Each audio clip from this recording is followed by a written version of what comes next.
Hello mga Yinyens. Andito tayo sa Motopost Dagupan branch, no? Sa may Along Karanglaan Highway lang, no? Mga Yinyens, papakita ko lang yung location ng Motopost dito. Kung kailangan nyo ng dito, motor na to, dito lang, papakita ko lang yung location. Tara mga, samahan nyo ako. Ito mga Yinyens, halos tapat lang siya ng talaga, tapat ng Karanglaan Elementary School.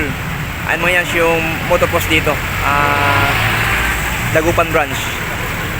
Ayan yung school man yan. Ito naman yung ito naman yung Motopost. Ayan barangay Dagupan, Karanglaan District. Ayan, Dagupan City. Papakita ko yung yan yung yung available na motorcycle dito. Ayan yung Pinoy 155, yung sikat na sikat na Pinoy 155 ng Motopost. Ito yun. Yung presyo mga yan, ito yun. 46,000 yung presyo niya. Yung down payment niya is 3,400.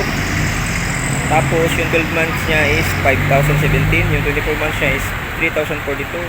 30 months niya is 2,383. May rebates na 200, kaya 2,1 na lang mga yan. Yung 36 months niya. Ayan. Ganyan ka si Motopost.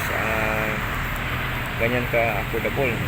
Tapos yung 125 naman nila, kasi kaya yung 155 ko, yung 125 naman, yung 125 naman is ito yung presyo. 3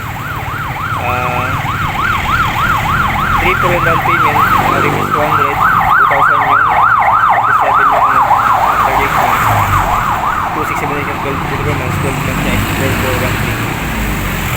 4413. Ngayon yan, yung rebates niya dito, wala nakalagay, pero no rebates. Ayan, 1 year niya is 15,900. Saka yung monthly niya 2,275. And may inquire na kayo dito.